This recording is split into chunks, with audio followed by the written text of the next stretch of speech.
Hey everyone, welcome back. So I decided to mix three different videos into one session.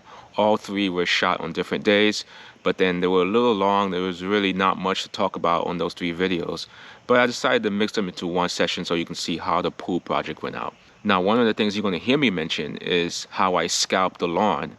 And then later on, I came to regret it. Well, looking back now, it's actually a good thing I did scalp it because with all the construction that was going on the lawn, with the rocks everywhere and dirt laying around in all different places, it was almost impossible to get any mowing done. So scalping actually had a benefit of delaying my mowing, so I didn't have to worry about maintaining my mowing. So I hope you enjoyed this video, and let's get right into it. Alright guys, so you can see behind me I scalped the yard, and you may be wondering why I did it. First of all, don't do this at home, okay? I'm trying things out, I'm experimenting.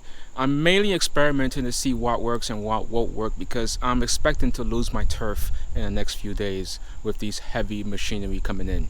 So whenever you have any type of tire marks or very heavy equipment coming across your lawn, you can expect those rut marks to go very deep into the turf.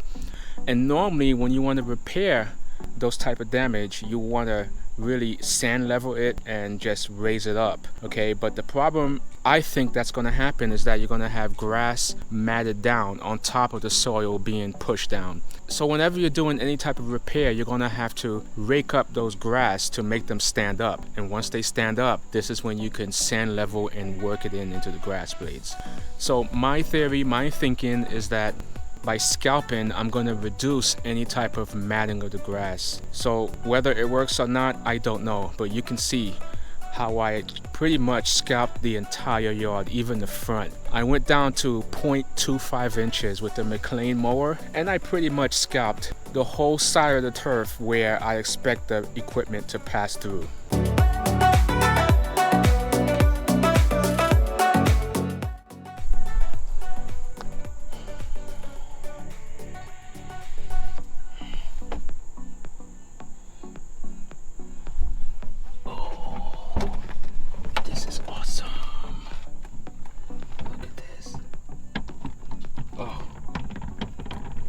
Awesome.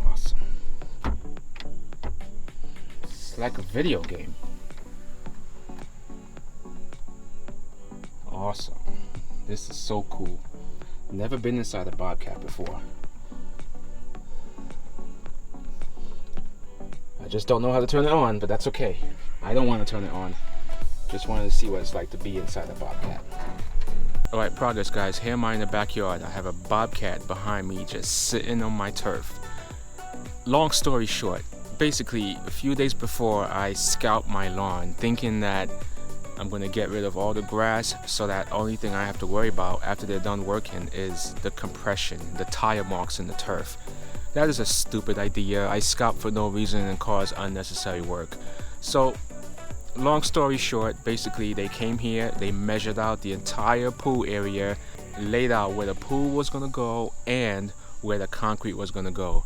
We had to make some minor adjustments, mainly because I didn't realize that as per code, you have to maintain 10-foot distance from where the foundation of the house is. So your pool got to be 10 foot from where the house is situated. On top of that, you have to be 5 foot from the property line. So the main issue is the drainage. You can see I have the pool set in the middle of the yard, and I have a drainage issue. I have a river going right through the middle of my yard. So the last thing you want is for any runoff, any water runoff to be going into the pool. So before they even dig for the pool, I have to solve the drainage issue. So I'm gonna have a landscaper come out, dig a big trench leading from the middle of the yard going towards the backwoods. So that has to be taken care of first. They would have come out and start digging right away, but we have rain coming in. It's gonna be really heavy rain. It's gonna be about 4 days of rain. So it's a bad idea to start digging when you have rain coming in.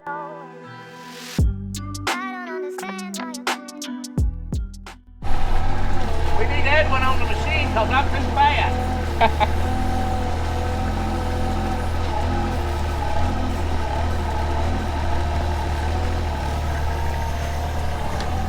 See, in essence, that's what we're doing. We're moving this take that bend machine and do it real quick. I think so. I can go be digging the pipe and get that one out. Get right here, write this down. I'll set this down right here.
Alright, so this is what you can expect when you have a pool installed. Before anything else comes in your yard, they have to dig a big hole right where you gotta put the pool.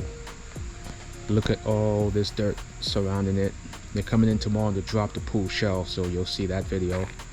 Swing over here, look at all this dirt. This is all the dirt that was pulled up. No, actually I'm lying. This was most of the dirt, or at least half of the dirt that was pulled up was sent off and taken away, but they're coming to haul the other half of this tomorrow. But it's bad, so you can expect your entire turf to be destroyed. You're gonna have to resod and reseed, but before you do that, you have to level out and smooth out the turf. Really no way around it. This is what you can expect when you have a pool installed. Alright, so this is the front yard. Got a big gravel pit right here in the middle of my yard. Look at these tire marks. This is deep. This is all gonna have to be sand leveled.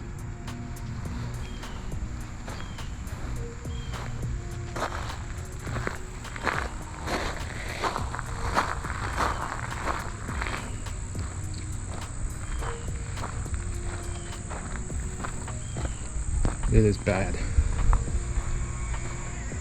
I'm in tears right now. You're not gonna see it on camera, but I'm heartbroken. There's no way this is gonna be easily repaired. I'm probably gonna end up ripping everything out, leveling, smoothing the turf, and then most likely resodding. There's no coming back from this. Here's the view from the other side of the house. You can see where the hole was. Let's see if I can go and take a peek here. Here's the other view. Man.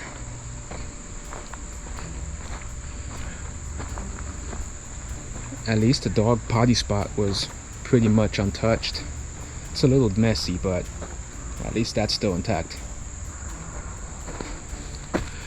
The whole grading and landscaping was changed. So the water flow, instead of coming through the middle, it's gonna come around the side through the underground pipe that was laid here. And it's gonna come out through the other side of the fence. This is where the drainage pipe is coming out from the other side of the fence, right near the dog potty area, and out this hole. So I shouldn't have any more erosion issues, and it's just gonna pretty much get dumped out here. You can see a little bit of the tire marks is on my neighbor's side of the yard, but fortunately I have a really good neighbor, so he knows I'm gonna fix this. I'm gonna make it right, no matter how long it takes. But the damage is not so bad on this side. It's mostly gonna be sand leveled, and there's enough time, maybe allow some of the grass to come back in to fill in. Or I may decide to take a piece of my turf and fill in his side. Haven't decided yet.